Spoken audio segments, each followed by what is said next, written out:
Hello everyone and welcome to MBA Pathshala. तो आज हम अपना जो सीरीज़ है रेशियोज एंड प्रोपोर्शन का उसको कंटिन्यू करेंगे। This is the second session. तो फर्स्ट सेशन आई होप आप लोगों ने देखा होगा। तो उसमें हमने कुछ कॉन्सेप्ट्स बेसिक से देखा था कि रेशियो होता क्या है, बेसिकली कहाँ से रेशियो निकल के आता है, and on the basis of that properties हमने रेशियोज़ की देखी थी कुछ, उसके बेसिस पे कुछ इंपॉर्टेंट क्वेश्चंस देखे थे। ठीक है, तो उसी को हम कंटिन्यू करते हैं। ठीक है, एक विद अ न्यू कॉन्सेप्ट। तो लेट्स स्टार्ट। तो यहाँ पे with the help of a question will try to understand a concept here. कि क्वेश्चन है अपने पास, incomes of A and B are in the ratio 8:5। ठीक है, after an increment of 60,000 in the income of B, the ratio of their incomes now is 4:5। तो यहाँ पे अपने को क्या करना है, इनकम ऑफ ए कैलकुलेट करना है। ठीक है, अब हमने लास्ट क्लास में ये समझा था, लास्ट क्लास में, कि जो रेशियो होता है वो एक्चुअली कहाँ से आ रहा होता है, नंबर से ही निकल के आ रहा होता है ना।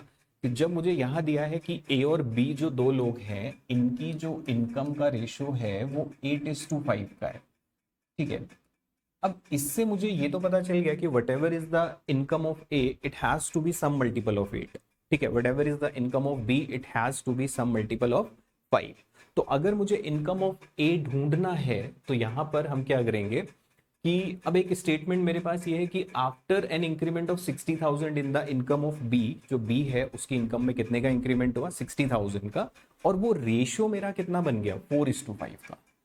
तो अब ये रेशियो जो है 4:5, ये भी तो इनकम से ही निकला है ना, जो भी ओरिजिनल वैल्यू रही होंगी जब हमने बी की इनकम में 60,000 ऐड कर दिया, उसके बाद जो दो नंबर आए उनको जब हमने सिंपलेस्ट फॉर्म में लिखा तो 4:5 आया। मतलब कि हम उसको इससे ज्यादा सिंप्लीफाई नहीं कर सकते।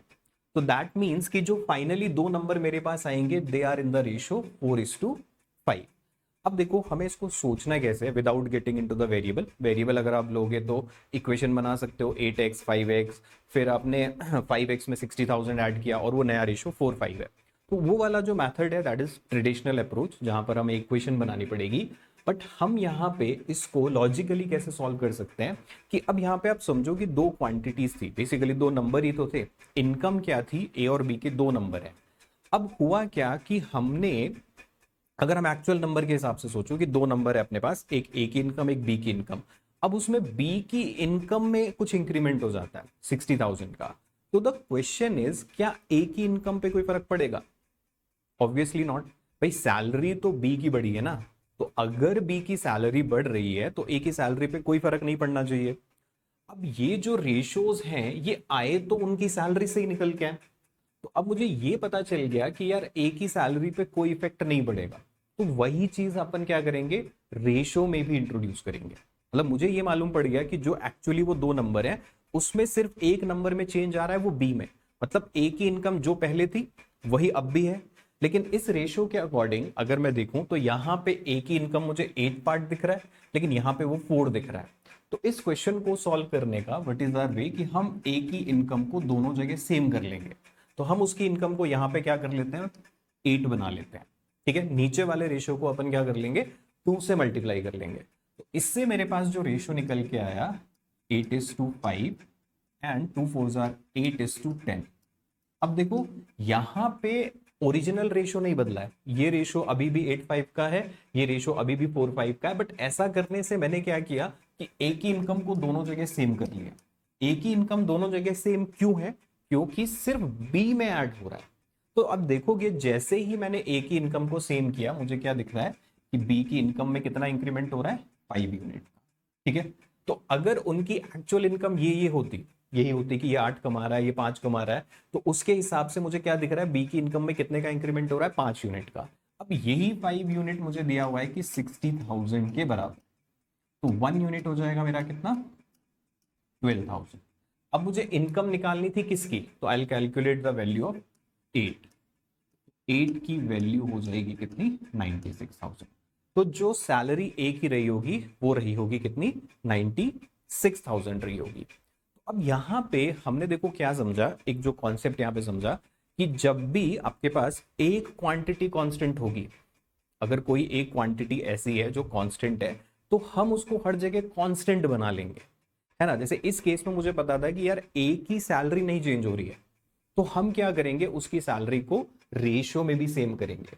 तो यहाँ पे जो अपना पर्पस है वो देखो 4 को 8 बनाने का नहीं था, अपना पर्पस क्या था कि जो एक क्वांटिटी कांस्टेंट है उसको हर जगह सेम रखेंगे। एक ही सैलरी में कोई चेंज नहीं हुआ है तो हम एक ही सैलरी को दोनों जगह सेम करेंगे। तो हमने 4 को 8 बनाया है, तो हम पैरेलली हम चाहते तो क्या कर सकते थे, 8 को भी 4 बना सकते थे, उससे भी हमारा आंसर वही आएगा। जैसे अगर मैं 8 को 4 बना लेता हूं तो ये 4:2.5 हो जाएगा और 4:5 हो जाएगा। तो यहाँ पे जो इंक्रीमेंट दिखा मुझे वो कितने का दिखा, 2.5 का दिखा। तो ये 2.5 को फिर मैं इक्वेट करता किसके, 60,000 के, और वहां से फिर मैं वैल्यू किसके कैलकुलेट करता, 4 की वैल्यू निकालता, 60,000 अपॉन 2.5 इंटू 4। तो इसको सॉल्व करने पे भी मुझे अल्टीमेटली वही चीज मिल जाएगी। ठीक है, तो कॉन्सेप्ट पे थोड़ा सा आप फोकस करोगे, वो इंपॉर्टेंट है कि जब भी आपके पास 2 या 3 या 4 कितने भी रेशियोज दे रखे हैं, लेकिन वहां पे कोई एक क्वांटिटी है जो चेंज नहीं हो रही है मल्टीपल केसेस में, तो हम क्या करेंगे, जैसे ही उस क्वांटिटी को सेम कर लोगे, आप क्या देखोगे कि वो रेशियोज अपने आप अरेंज हो जाएंगे, क्योंकि रेशियो रैंडमली थोड़ी आ रहा है, वो एक्चुअल नंबर से ही तो निकल के आया हुआ है ना। ठीक है, तो इसी कॉन्सेप्ट के अराउंड आपको बहुत सारे क्वेश्चंस दिखते हैं एग्जाम में, जहां पर क्या होगा कि एक क्वांटिटी कांस्टेंट होगी, तो जैसे ही उस क्वांटिटी को आप बराबर कर दोगे हर जगह, तो अपने आप आपको नंबर्स अरेंज होते दिखाई देंगे। ठीक है, जैसे कि हम अगले क्वेश्चन से देखते हैं, ये है, this is the next question. तो इसको आप चाहो तो एक बार पढ़ के पॉज करके खुद से भी ट्राई कर सकते हो, and then you can come to the solution part. तो देखो, 70 liters of solution contains milk and water in the ratio 7:3, then some amount of water is added to this solution and the ratio of milk to water becomes 1:1. Find the amount of water which is added to the solution. अब देखो, अगर मैं आपसे पूछूं कि क्या last वाला concept यहां अप्लाई हो रहा होगा, अभी जो हमारा लास्ट वाला कॉन्सेप्ट है, इज इट एप्लीकेबल, तो यस इट इज एप्लीकेबल। अगर आप इस क्वेश्चन को थोड़ा ध्यान से पढ़ो कि अपने पास एक सॉल्यूशन था मिल्क वाटर का, जिसमें मिल्क वाटर किस रेशियो में था, 7:3 में। अब मैंने उसमें कुछ वाटर ऐड कर दिया है, ठीक है, कुछ वाटर हमने उसमें ऐड कर दिया है, जिस वजह से वो रेशियो मेरा 1:1 का हो गया है। तो अब एक चीज देखो कि अगर मैं सिर्फ उसमें वाटर ऐड कर रहा हूं, तो क्या मिल्क पे कोई फर्क पड़ेगा, नहीं फर्क पड़ेगा ना। जैसे फॉर एग्जांपल आप खुद से विजुअलाइज करो कि आपके पास एक सॉल्यूशन था जिसमें आपने 5 लीटर दूध डाला और 2 लीटर पानी डाला। अब अगर आप उसमें 1 लीटर पानी और डाल दोगे, तो क्या वो जो 5 लीटर मेरा मिल्क है वो चेंज होने वाला है, नहीं चेंज होने वाला है। तो दैट मीन्स कि milk should not be changing. तो हम क्या करेंगे कि अगर मिल्क वाटर का रेशियो मुझे दिख रहा है 7:3 का था, और फिर हम इसमें कुछ वाटर ऐड कर रहे हैं, तो देखो वाटर ऐड करेंगे, तो वाटर ऐड करने से मुझे पता है milk is not going to change. अभी हमने क्या कहा था कि एक्चुअल फिगर्स में आप देखोगे, अगर एक्चुअल क्वांटिटी मिल्क की नहीं चेंज हो रही है, तो वही चीज रेशियो में भी हम इंट्रोड्यूस करेंगे। तो मुझे दिख रहा है कि पहले यहाँ पे मिल्क 7 पार्ट था, अब 1 हो गया, लेकिन बट मुझे पता है कि सिर्फ वाटर ऐड हुआ है, तो मैं यहाँ पे क्या करूंगा कि या तो मैं 7 को 1 बना लूं, ठीक है, लेकिन उससे क्या होगा, यहाँ फ्रैक्शन क्रिएट हो जाएगा, तो हम फ्रैक्शन से बचेंगे। तो हम क्या कर लेते हैं कि 1 को 7 बना लेते हैं, हम क्या कर लेते हैं 1 को 7 बना लेते हैं। ठीक, तो जैसे ही हमने ये किया तो मिल्क वाटर का रेशियो 7:3 हो गया, और फाइनली मुझे ये मिला। तो अब ओरिजिनल रेशियो नहीं बदला है मेरा, देखो ये रेशियो अभी भी 1:1 का है, यहां अभी भी 7:3 का ही रेशियो है। तो ऐसा करने से अब मुझे क्या दिखा कि मिल्क दोनों जगह सेम हो गया, राइट, क्योंकि सिर्फ वाटर ऐड हुआ है तो मिल्क इज सेम। तो मिल्क में कितना इंक्रीमेंट यहाँ पे दिख रहा है, मिल्क में मुझे दिख रहा है 4 यूनिट का इंक्रीमेंट दिख रहा है। ठीक है, तो 4 यूनिट का इंक्रीमेंट कब है, जब अगर उसमें 7 मिल्क होता, 3 लीटर उसमें वाटर होता, ठीक है। बट मुझे क्या दिया हुआ है कि जो मेरा सॉल्यूशन था इनिशियली वो कितना था, 70 लीटर था। जो मेरा सॉल्यूशन था इनिशियली वो कितना था, दैट इज 70 लीटर्स। तो एक्चुअल वैल्यू निकालने के लिए मुझे 70 का यूज करना पड़ेगा। तो हम कैसे करेंगे कि ये 70 लीटर क्या है, टोटल सॉल्यूशन जो पहले था। तो टोटल सॉल्यूशन में अपने को पता है 7 पार्ट मिल्क है, 3 पार्ट वाटर है, तो इन दोनों को ऐड करके तो इनिशियल क्वांटिटी ऑफ मिल्क आएगी ना, मतलब ये 10 हो गया। तो इस 10 की वैल्यू जो है वो 70 लीटर्स है, तो 1 की वैल्यू है 7 लीटर्स। तो ये जो मेरा 4 आएगा यहां से, इसकी वैल्यू कितनी आ गई, 28 लीटर्स। तो दैट मीन्स कि इसमें कितना मैंने वाटर ऐड किया होगा, 28 लीटर्स इसमें वाटर ऐड हुआ होगा, तब जाके वो रेशो मेरा कितने का बन गया, 1:1 का बन गया, है ना। तो अगर आप देखो तो जस्ट लास्ट वाला ही कॉन्सेप्ट है कि अगर इसी क्वेश्चन को मैं ये कहूं कि दो लोग हैं ए और बी, उनकी सैलरी का रेशियो 7:3 है, बी की सैलरी में कुछ एडिशन हुआ है, तो मतलब ए की सैलरी पे कोई फर्क नहीं पड़ेगा। तो यहां पे भी वही केस है कि सिर्फ वाटर ऐड हुआ है, ठीक है। तो जो लास्ट क्वेश्चन में मेरा बी था उसकी जगह वाटर है, तो सिर्फ वाटर में इंक्रीमेंट हुआ है, तो मतलब मिल्क पे कोई फर्क नहीं पड़ेगा। तो हम क्या करेंगे, मिल्क को कांस्टेंट बना लेंगे दोनों जगह, ठीक है, मिल्क को दोनों जगह आप सेम बना लोगे। अब दैट इज वन अप्रोच। अब इसको वी कैन ऑल्सो ट्राई, आप दूसरे तरीके से भी सोच सकते हो, ठीक है, क्योंकि एप्टीट्यूड का क्वेश्चन है तो ऐसा नहीं है कि एक ही तरीका होगा, ये डिपेंड करेगा आपके थॉट प्रोसेस पे। अब देखो मैं इस क्वेश्चन को ऐसे भी सोच सकता हूं कि यार 1:1 दिखा मुझे रेशियो में, 1:1 का मतलब तो यही हुआ ना कि जो मेरा फाइनल सॉल्यूशन है उसमें मिल्क और वाटर बराबर है, ठीक है। अभी जो सॉल्यूशन है वो 70 लीटर्स है, तो 70 लीटर के सॉल्यूशन में मिल्क वाटर किस रेशियो में, 7:3 में। तो अगर मैं 70 को 7:3 में डिवाइड करता हूं तो ये हो जाएगा 49 लीटर, ये हो जाएगा 21 लीटर, ठीक है, तभी 7:3 का रेशियो आएगा। मतलब जो मेरा ओरिजिनल सॉल्यूशन था उसमें 49 लीटर मेरा मिल्क था और 21 लीटर मेरा उसमें क्या था, वाटर था। अब देखो ये 1:1 इज द डिसाइडिंग फैक्टर, मुझे पता चल गया कि फाइनल सॉल्यूशन में 1:1 का रेशियो हो रहा है, मतलब मिल्क वाटर बराबर हो रहा है, ठीक है, और सिर्फ वाटर ऐड हुआ है। तो इसका मतलब मिल्क अगर पहले 49 था तो वो बाद में भी तो 49 ही रहेगा ना, वो तो नहीं चेंज होने वाला है। और 1:1 का रेशियो का मतलब क्या, मिल्क वाटर बराबर है, तो अगर फाइनल में मिल्क 49 है तो वाटर भी तो 49 ही रहेगा ना, तभी 1:1 का रेशियो आएगा, और तो किसी तरीके से आएगा नहीं। तो फिर मुझे बस ये देखना है कि 21 से 49 आने में कितना ऐड हो रहा है, 28 लीटर ऐड होता है, 28 लीटर इसका आंसर होगा।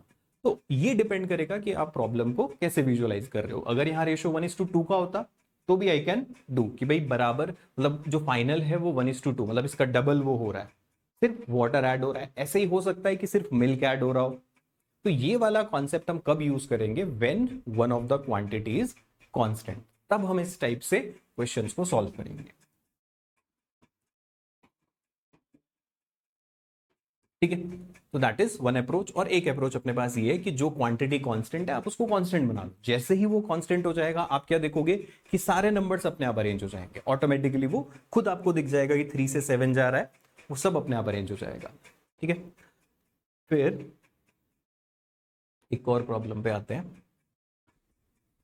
अब ये प्रॉब्लम है कि in a 2000 gram of alloy copper and zinc are in the ratio 3:5। अपने पास एक 2000 ग्राम का एलॉय है जो किससे बना हुआ है, कॉपर और जिंक से बना हुआ है, जो जिसमें कॉपर और जिंक किस रेशियो में, 3:5 के रेशियो में।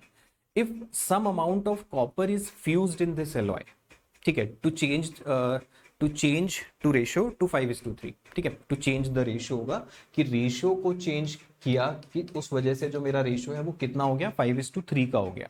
तो then find the amount of the copper added to the alloy. अब यहां पर भी आप देखो सिर्फ लैंग्वेज बदला है ना, क्वेश्चन वही चल रहा है, आपको क्वेश्चन पढ़ के ये विजुअलाइज करना पड़ेगा कि क्या हो रहा है यहाँ पे, कि 2000 ग्राम मेरे पे अलॉय था जिसमें जिंक और कॉपर और जिंक था मेरे पास, ठीक है। तो कॉपर और जिंक मेरा किस रेशियो में था, पहले 3:5 के रेशियो में था। अब क्या हुआ कि इसमें मैंने कुछ कॉपर फ्यूज किया है, तो एक चीज आप देखो सिर्फ कॉपर ही तो ऐड हो रहा है, मतलब जिंक सेम है, जिंक पे कोई चेंज नहीं हुआ है। तो जब हमने इसमें कुछ कॉपर ऐड किया तो वो रेशियो मेरा क्या हो गया, रिवर्स हो गया, ठीक है, इनवर्स हो गया, 5:3 के रेशियो में वो कन्वर्ट हो गया। तो मुझसे ये पूछ रहे हैं कि कितना कॉपर मैंने इसमें डाला होगा। तो अपन क्या करेंगे, वही वाला तरीका यूज करते हैं कि यार सिर्फ कॉपर ऐड हो रहा है तो जिंक में मतलब कोई चेंज नहीं है, तो जिसमें कोई चेंज नहीं हो रहा है आप उसको बराबर कर लो। तो मुझे क्या करना है, 5 और 3 को इक्वल करना है, 5 और 3 को इक्वल करना है। तो 5 और 3 का एलसीएम कितना होता है, 15, पहला कॉमन मल्टीपल। तो हम ऊपर वाले को मल्टीप्लाई कर देते हैं 3 से और नीचे वाले को मल्टीप्लाई कर देते हैं 5 से, ठीक है। ऐसा हम क्यों कर रहे हैं, सो दैट जिंक दोनों जगह बराबर हो जाए। और जिंक क्यों बराबर करना है, क्योंकि सिर्फ कॉपर ऐड हो रहा है। तो ये मेरा हो जाएगा कितना, 9, 15, ये हो जाएगा 15, ठीक है, सॉरी 25 हो जाएगा, ये हो जाएगा 25 एंड यहाँ पे 15। तो ये आ गया मेरा क्या, कॉपर जिंक। तो तो अब देखो ओरिजिनल रेशो नहीं बदला मैंने, ये रेशो अभी भी वही है। तो हम क्या कर रहे हैं कि इन नंबर्स को, ये जो मुझे रेशो दिया था आया तो ये ओरिजिनल नंबर से ही निकल के है ना, तो हम इन रेशो को अपने क्वेश्चन के रिक्वायरमेंट के अकॉर्डिंग मॉडिफाई कर सकते हैं। बस ये ध्यान रखना है कि हमारा रेशो नहीं बदलना चाहिए। तो मेरा रेशो अभी भी 3:5 का है, यहां अभी भी 5:3 का है, but as per the question कि अगर सिर्फ कॉपर ऐड हुआ है तो जिंक में कोई चेंज नहीं होना चाहिए, तो हमने जिंक बराबर कर दिया। ठीक है, तो अब मुझे यहां दिख रहा है कि 9 to 25 जाने में 16 यूनिट का इंक्रीमेंट हो रहा है। कॉपर पहले अगर 9 पार्ट था तो अब 25 पार्ट हो गया है ना, 9 पार्ट पहले था, 25 पार्ट अब हो गया, तो 16 पार्ट का इंक्रीमेंट हो गया। अब हमें वैल्यू निकालनी है इस 16 की। ठीक है, क्योंकि एक्चुअल जो एलॉय है वो कितना है, 200 ग्राम है मेरे पास, 2000 ग्राम है। जो एक्चुअल में एलॉय है वो कितना, 2000 ग्राम है। तो ये 2000 ग्राम कब था, कॉपर ऐड होने से पहले। तो कॉपर ऐड होने से पहले जो रेशो था वो 9:15 का था। तो यहां पर हम क्या करेंगे, 9 + 15, ये जो 9 + 15 है, ये टोटल मेरा कितना हो रहा है, 24। मतलब पहले जो टोटल एलॉय था वो 24 पार्ट्स था। अब आप यहां पे ध्यान दो कि हमने 5 + 3 उसको 8 के बराबर नहीं किया। हमने क्या किया कि जो मेरा 2000 था उसको हमने 24 के बराबर करना है। ठीक है, अब यहां पर आप देखोगे तो 3 और 5, तो उसके हिसाब से तो टोटल 8 यूनिट होना चाहिए। तो हमने उसको 8 के बराबर क्यों नहीं किया, क्योंकि जो मेरी क्वेश्चन की कंडीशन है वो यहां सेटिस्फाइड हो रही है ना, वो कंडीशन 9 और 15 के आने से सेटिस्फाइड हुई है, ना कि 3 और 5 के आने से सेटिस्फाइड हुई है।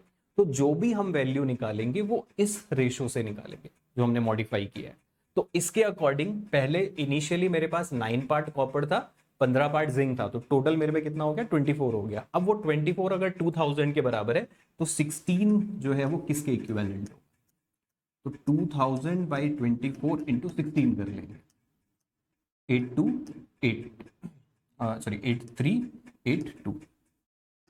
ठीक, तो ये आ जाएगा मेरा कितना, 4000/3 ग्राम्स। ठीक है, या इसको हम ऐसे भी लिख सकते हैं, 13331/3 ग्राम। ठीक है, 4000/3 ग्राम, तो 13331/3 ग्राम, इतना कॉपर उसमें जब ऐड होगा तब जाके वो रेशियो इनवर्स हो जाएगा या रिवर्स हो जाएगा। ठीक है, तो अगेन इस क्वेश्चन में भी आपको क्वेश्चन पढ़ते पढ़ते ही वो कॉन्सेप्ट आ जाना चाहिए दिमाग में, है ना, कि हमने क्या देखा कि only copper is being added, तो मतलब जिंक कांस्टेंट है ना, तो अपन ने जिंक को सेम किया। तो अब आप देखो एक ही कॉन्सेप्ट के अराउंड कितने अलग अलग वेराइटी के क्वेश्चंस क्रिएट हो सकते हैं। ठीक है, तो अगर अपने को कॉन्सेप्ट पे पकड़ है कि हाँ क्वेश्चन पढ़ते पढ़ते आपको समझ आ गया वो एक चीज फिक्स है, तो अपन को वो फिक्स कर लेंगे तो बाकी अपने आप अरेंज हो जाएगा। ठीक है, क्योंकि आप समझो रेशो रैंडम नंबर्स नहीं है, वो ओरिजिनल नंबर से आ रहे हैं। तो जो भी कंडीशन मेरे ओरिजिनल नंबर पे सेटिस्फाइड हो रही होगी वो कहीं ना कहीं रेशो पे भी सेटिस्फाइड होगी, ये मुझे ध्यान रखना है। ठीक है, क्योंकि एक्चुअल नंबर इन्हीं के तो कोई मल्टीपल है। ठीक, एक और प्रॉब्लम देखते हैं जो इसी कॉन्सेप्ट के अराउंड घूमती है। तो अलग अलग टाइप ऑफ प्रॉब्लम से हमें समझ आ रहा है कि यार सेम कॉन्सेप्ट, बस लैंग्वेज में आपको घुमाएगा। देखो एप्टीट्यूड एग्जाम में एक चीज जो सबसे इंपॉर्टेंट होती है लैंग्वेज को डिकोड करना, कि अगर क्वेश्चन पढ़ते पढ़ते आपने डिकोड कर लिया तो आपका 50-60% काम हो गया, उसके बाद सिर्फ कैलकुलेट करने वाला काम रह जाता है। तो यहां कह रहा है ratio of number of men to the women at a gathering is 6:5 है। ठीक है, इज 6:5 है। तो फिर if 240 more females join the gathering, तो वो रेशियो मेरा कितने का हो जाता है, 54:49 में वो रेशियो चेंज हो जाएगा।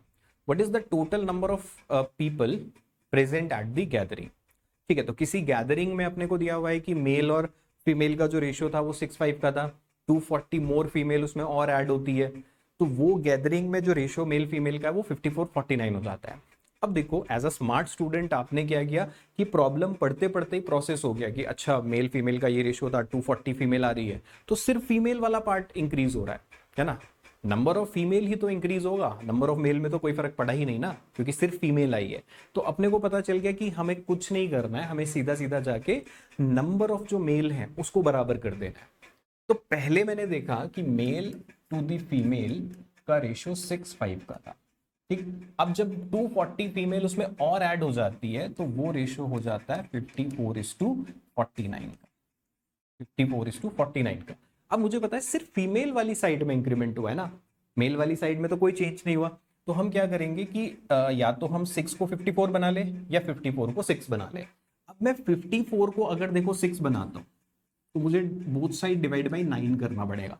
तो ये तो चलो मुझे 6 दे देगा, ये वाला पोर्शन तो मुझे 6 दे देगा, लेकिन यहां पे फ्रैक्शन में चला जाएगा। अपना काम क्या है, चीजों को सिंप्लीफाई रखना है, कॉम्प्लिकेट नहीं बनाएंगे अननेसेसरी। तो हम यहाँ पे क्या करेंगे, हमारे लिए कन्वीनियंट क्या है कि हम यहाँ पे 6 को 54 बना लें। ठीक है, बनाने को आंसर इससे भी आ जाएगा अगर आप 54 को 6 बना रहे हो, बट वहां पे मुझे फ्रैक्शन में डील करना पड़ेगा। ठीक है, तो कोशिश करेंगे कि चीजों को जितना सिंप्लीफाई हो सके उतना सिंपल रखेंगे। तो जैसे ही हम इसको 9 से मल्टीप्लाई करेंगे, ये हो जाएगा मेरा 54:45 और इधर हो जाएगा 54:49। अब देखो, जैसे ही मैंने क्वेश्चन की कंडीशन को सेटिस्फाइड किया, ये अपने आप अरेंज हो गया। अब मुझे दिख रहा है कि 45 से 49 जा रहा है, तो there is an increment of 4। अब ये 4 अगर 240 के बराबर होता है तो 1 कितने के बराबर हो गया, 60 के बराबर हो गया। 1 इज इक्विवेलेंट टू 60 हो गया। देन हमें क्या चाहिए कि what is the total number of people present at the gathering. तो दोबारा वही चीज, आप इसकी वैल्यू निकालोगे, these are the male, these are the female. ठीक है, तो these are the male, these are the female, ये वहां पे प्रेजेंट थे। ठीक है, अब देखो हमने 54 प्लस 49 की वैल्यू क्यों नहीं निकाली, क्योंकि वो इफ वाला केस है, ऐसा हुआ नहीं है। वहां पे क्या बोला, अगर 240 लोग आ जाते, आए नहीं है, तो हमसे पूछा है कि कितने लोग प्रेजेंट थे, तो प्रेजेंट तो 54 प्लस 45 वाला ही पार्ट होगा ना। तो 54 प्लस 45 हो गया कितना, 99। तो 60 इंटू 99 है ना, तो ये हो जाएगा मेरा कितना, 5940।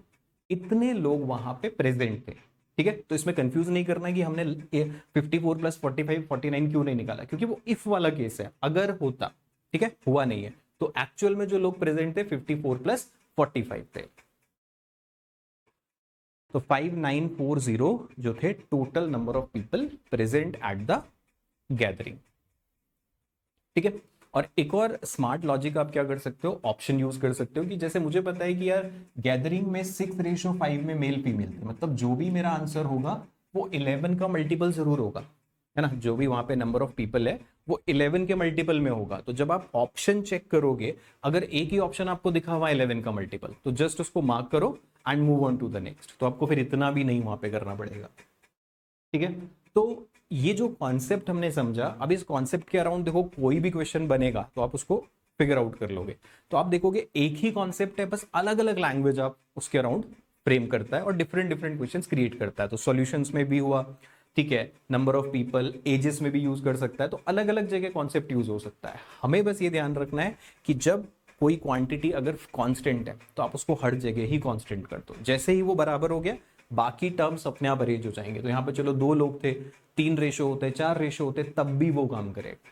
ठीक है, जो आपका इक्वल जो कांस्टेंट है जिसमें कोई चेंज नहीं हो रहा है, उसको आप सेम कर लो हर जगह, बाकी नंबर अपने आप अकॉर्डिंगली अरेंज हो जाएंगे। ठीक है, तो आई होप ये कॉन्सेप्ट आप सभी को क्लियर हुआ होगा। बहुत इंपॉर्टेंट कॉन्सेप्ट है और बहुत फ्रीक्वेंटली आपको इसमें इससे क्वेश्चन दिखेंगे इन एग्जाम।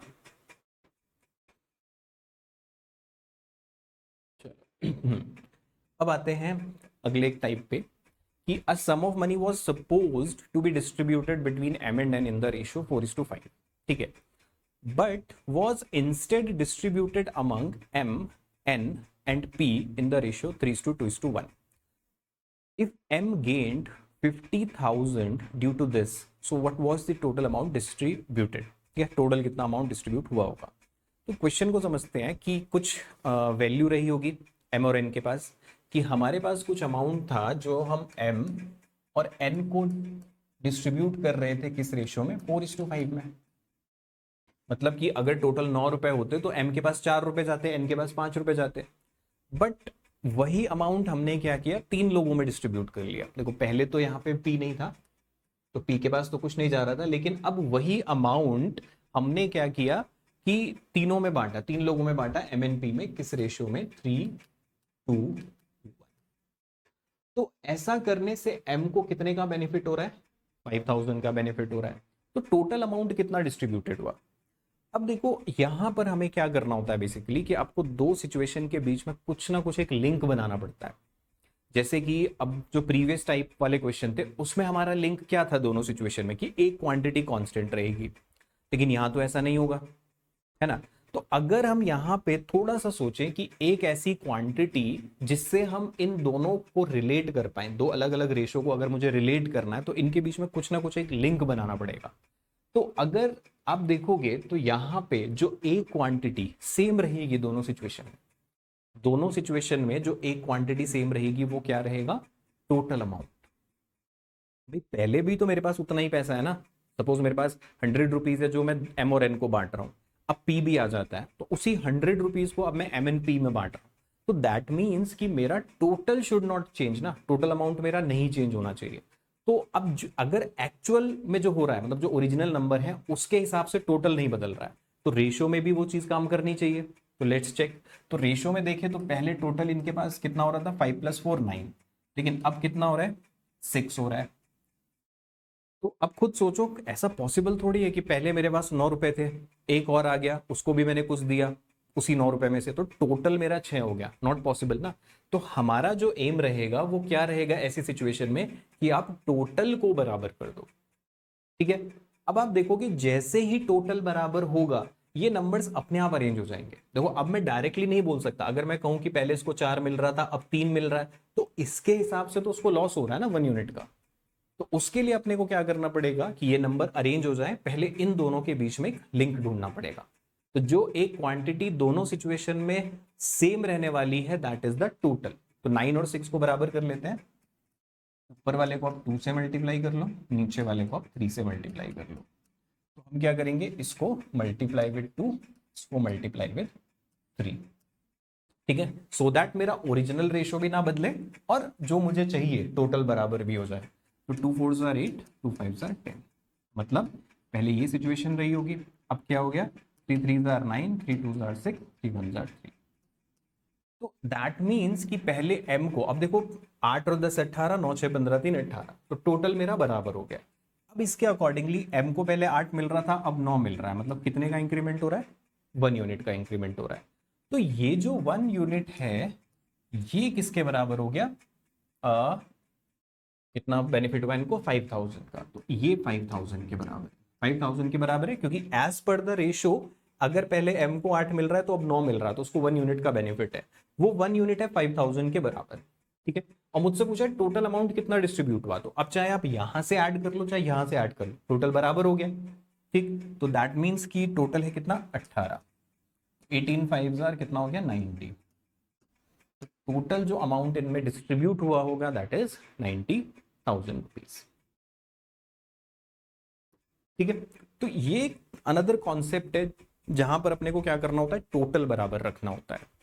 यहां पर हमें क्या करना है, total should be equal. Previous वाले क्वेश्चन में क्या था, प्रीवियस टाइप्स में कि आपने क्या देखा, अ क्वांटिटी इज कांस्टेंट, तो जैसे ही उस कांस्टेंट क्वांटिटी को आप हर जगह सेम बना दोगे बाकी चीजें अपने आप अरेंज हो जाएंगी, ठीक है।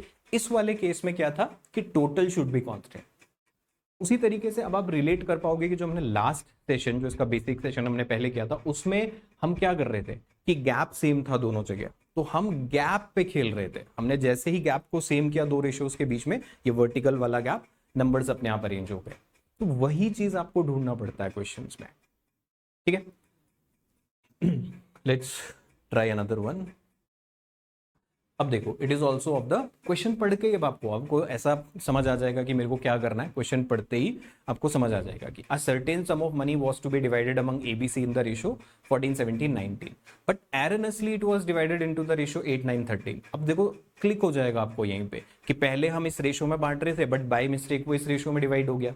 तो क्वेश्चन कैसे सॉल्व होगा कि आप टोटल बराबर कर दोगे, बस ये मेरा एम रहेगा यहाँ पे।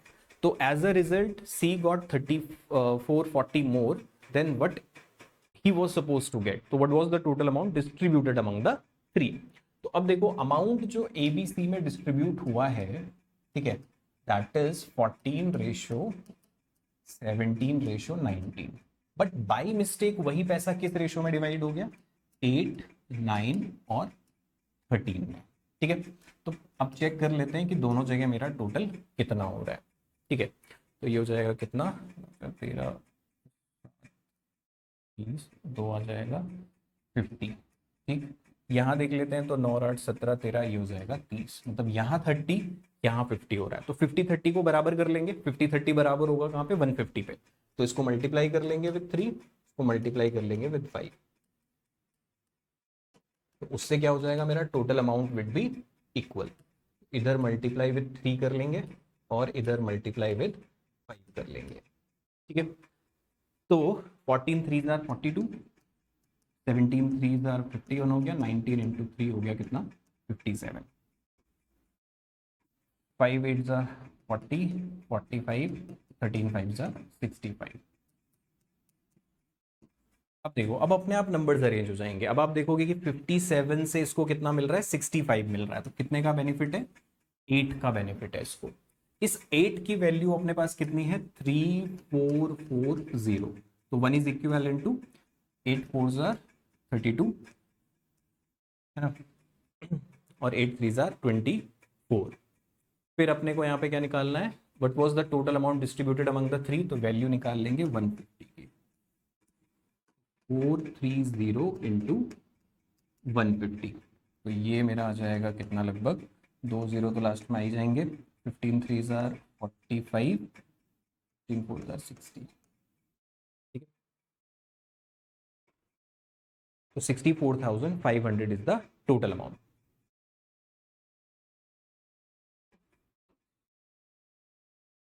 तो 430, तो ये अपने को निकालना था total amount distributed among the three.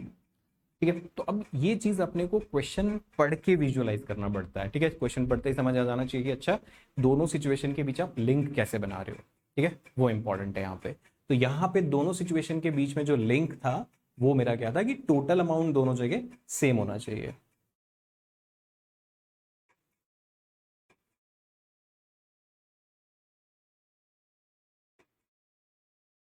फिर चलते हैं नेक्स्ट सिचुएशन पे। चलो, नाउ डिफरेंट प्रॉब्लम है। A sum of the ages of two brothers having a difference of 4 years in their age will double after 10 years. So what is the ratio of the age of the younger brother to that of the elder brother? देखो, अब ये problem इसलिए लिया है क्योंकि problem is very easy, लेकिन यहां पर आप क्या देखोगे कि थोड़ा सा लैंग्वेज के साथ खेल रहा है एग्जामिनर।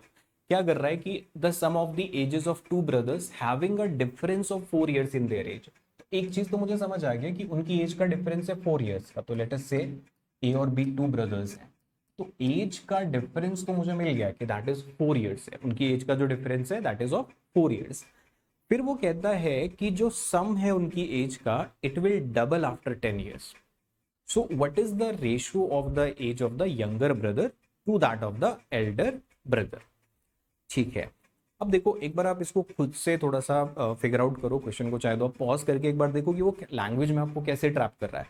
वो एक बहुत सिंपल सी स्टेटमेंट आपको देना चाह रहा है, लेकिन उस सिंपल सी स्टेटमेंट को देखो कितना घुमा फिरा के दे रहा है कि जो सम ऑफ द एजेस है it will double after 10 years। ठीक है, तो what is the ratio of the age of the younger brother to that of elder brother, मतलब उन दोनों की एज का जो सम होगा वो 10 साल के बाद डबल हो जाएगा। तो अगर उनकी एज का सम 10 साल के बाद डबल हो रहा है तो अभी कितना होना चाहिए, what should be the sum of their ages at present, है ना, एट प्रेजेंट उनकी एज का सम कितना होना चाहिए। तो अब देखो इसको आप ऐसे सोचो कि अगर दो ब्रदर्स हैं ए और बी, अब देखो 10 साल बाद क्या होगा, 10 साल बाद क्या होगा, ए की एज में भी 10 ऐड होगा, बी की एज में भी 10 ऐड होगा, मतलब जो भी उनकी एज का सम है उसमें 20 ऐड होने वाला है। राइट, उनकी एज का सम होगा कुछ, उसमें 20 ऐड हो रहा है और वो डबल हो रहा है।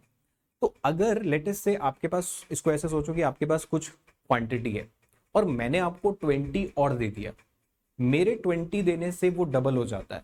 तो दैट मीन्स आपके पास पहले कितना था, आपके पास 20 ही तो रहा होगा ना। 20 को डबल करना है तो मुझे 20 ही चाहिए। ठीक है, तो ये 20 कहां से आ रहा है, 10 साल आगे जब हम जाएंगे तो ए की एज में 10 ऐड होगा, बी की एज में 10 ऐड होगा, तो टोटल कितना ऐड हुआ, 20। तो 20 किसी को आप दे रहे हो और उसके पास जो है वो डबल हो गया, तो दैट मीन्स उसके पास पहले 20 रहा होगा। तो वो बस ये कहना चाह रहा है कि उनकी जो एज का सम है it has to be 20 years। बस एक ये लाइन वो आपको समझाना चाह रहा था। इसे एक लाइन के लिए अब आप देखो उसने लैंग्वेज में आपको कैसे घुमाया है कि sum of the ages of two brothers having a difference of 4 in their ages will double after 10 years. मतलब बस वो ये कहना चाह रहा है कि उनकी एज का समय 10 साल। तो क्वेश्चन में कुछ नहीं था, सिर्फ ये वाला जो था, इस टाइप के क्वेश्चंस में एग्जामिनर आपको लैंग्वेज में ट्रैप करेगा, ठीक है, सो दैट आपका टाइम लगे उसको डिकोड करने में। तो आपको क्वेश्चन पढ़ते पढ़ते ही उसको साथ साथ प्रोसेस करना सीखना है, ठीक है, और साथ साथ सॉल्व करना सीखना है। तो अब अपने को दिख रहा है कि दो नंबर्स हैं जिनका डिफरेंस है 4 और जिनका सम है 20। तो ऐसे दो नंबर्स कौन से होते हैं? 12 एंड 8। ठीक, तो रेशो अपने को क्या पूछा है? Younger to the elder. तो यंगर यानी छोटा ब्रदर, बड़ा ब्रदर, 2:3। ठीक है, दो नंबर जिनका सम 20 आता है, जिनका डिफरेंस 4 आता है। तो ऐसे दो नंबर्स क्या है? 12 एंड 8। ठीक है, तो आई होप समझ आया होगा आपको कि इस क्वेश्चन में जो एग्जामिनर है what is actually trying to do, कि वो आपको लैंग्वेज में बहुत घुमाता है। तो ये बहुत इंपॉर्टेंट होता है क्योंकि उस टाइम फ्रेम में जब आप एग्जाम हॉल में बैठे हो तो टाइम प्रेशर होता है, ठीक है, तो वहां पर ये चीजें, इस टाइप के क्वेश्चन बहुत मिलते हैं जहां पर वो आपको लैंग्वेज में फंसाने की कोशिश करेगा। तो बहुत कूल माइंड से जब भी आप क्वेश्चन स्टार्ट करो तो with a very cool mind आप लैंग्वेज को पढ़ते पढ़ते back of the mind process करना स्टार्ट करो, ठीक है। तो धीरे धीरे ग्रेजुअली वो आपको समझ आने लगेगा कि कैसे क्वेश्चन हम उठाते हैं एग्जाम में, ठीक है। तो this was the second session था फॉर द रेशियोज। हमने बेसिक्स 1 देखा, this is the basics second session, ठीक है। इसके बाद वाले सेशंस में will move on to the थोड़े से एडवांस्ड क्वेश्चन पे चलेंगे, ठीक है, थोड़ा थोड़ा क्वेश्चंस का लेवल बढ़ाएंगे। And if you guys are interested in more free content तो आप हमारे ऐप पे आ सकते हो, ठीक है। MBA पाठशाला की अगर आप ऐप डाउनलोड करोगे तो there you will find a free course for SNAP and MAT, also for CAT के लिए भी देर आर फ्री कोर्सेज। तो उस फ्री कोर्सेज में डेली क्लासेस होता है, ठीक है, 5 PM पे, उसमें यू कैन पार्टिसिपेट, ठीक है। दे आर फ्री क्लासेस, वहाँ पे LR का क्लास है, आपको उसका रिकॉर्डिंग भी मिलेगा। इनफैक्ट अगर आप अभी जाओगे तो रिकॉर्डिंग भी मिलेगा। तो जो हमारा न्यू इंटरफेस है आप उसको ट्राई करो, वहाँ पे आप क्वेश्चन इंटरफेस को देखोगे, ठीक है, साथ साथ सॉल्व करोगे। इवन रिकॉर्डिंग्स में भी आप पोल्स में पार्ट ले पाओगे, है ना, कि जैसे हमने कोई क्वेश्चन आपको, जैसे लाइव मान लो आप क्लास नहीं अटेंड कर पा रहे हो, कोई रिकॉर्डिंग ही देख रहे हो, तो इनफैक्ट रिकॉर्डिंग पे भी आप पोल्स में ले सकते हो। लेट से फैकल्टी ने कोई क्वेश्चन दिया है, फिर पोल क्रिएट होता है जिसमें टाइमर चलता है, ठीक है, तो आप रिकॉर्डिंग्स में भी पोल में पार्टिसिपेट कर सकते हो। तो उससे होगा क्या कि आप जो है प्रॉब्लम सॉल्विंग सीखोगे इन टाइम, क्योंकि 1 मिनट का आपको टाइमर मिलेगा, उस 1 मिनट में 1.5 मिनट में आपको क्वेश्चन सॉल्व करना है। तो ग्रेजुअली वही तो आपको एग्जाम में करना है, ठीक है। तो वो चीज आपको यूट्यूब पे तो नहीं प्रोवाइड हो सकता, बट हाँ ऐप पे आप आ सकते हो। ऐप आप डाउनलोड करो MBA पाठशाला का, ठीक है, फ्री स्नैप एंड मैट और फ्री कैट वाला कोर्स है, उसमें you can just enrol yourself, ठीक है, दैट इज फ्री।